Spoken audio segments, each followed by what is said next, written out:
আমি বলছি বাংলাদেশে আগামী 5 বছরের মধ্যে আমরা যাতে 2 কোটি মানুষকে দক্ষ শ্রমিক বা ম্যানপাওয়ার তৈরি করে বিভিন্ন সেক্টরে ইউসুফের ভাষায় সেইভাবে যদি আমরা বিশ্বে রপ্তানি করতে পারি, ইনশাআল্লাহ বাংলাদেশ এগিয়ে যাবে।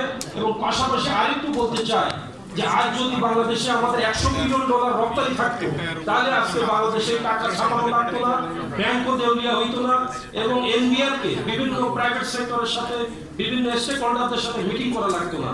ভিয়েতনাম আজ 300 থেকে $350 বিলিয়ন রপ্তানিতে চলে গেছে, অথচ আমরা পারলাম না। এই ব্যর্থতা কার? এই ব্যর্থতা কি আমার না রাষ্ট্রের?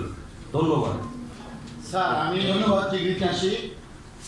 আমি স্যার খুব খুশি যে আজকে মিনিস্ট্রি অফ কমার্স, একটু নামটা দিয়ে পরিচয় দিন। আমি মোল্লা শামসুর রহমান শাহীন, আমি ফোয়াবের প্রেসিডেন্ট, আমি একজন টিগ্রিতে আসি।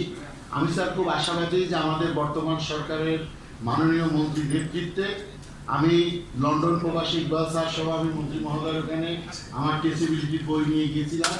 আমরা বিবিসির মাধ্যমে স্যার ট্রেসিবিলিটির সামান্য কাজ করতে পারছি, সেখানে অভাবে আমরা করতে পারিনি।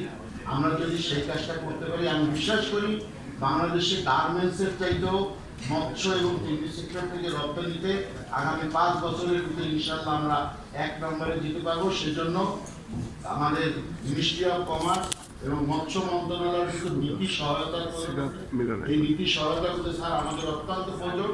এবং স্যার আমাদের এখানে সবচেয়ে একটা বিষয় আছে, আমি সুমিয়াপার সাথে কথা বলেছি, সেটা হলো যে বিএমসি আমাদের দেশে মাদার ম্যানেজমেন্টের অত্যন্ত প্রবলেম।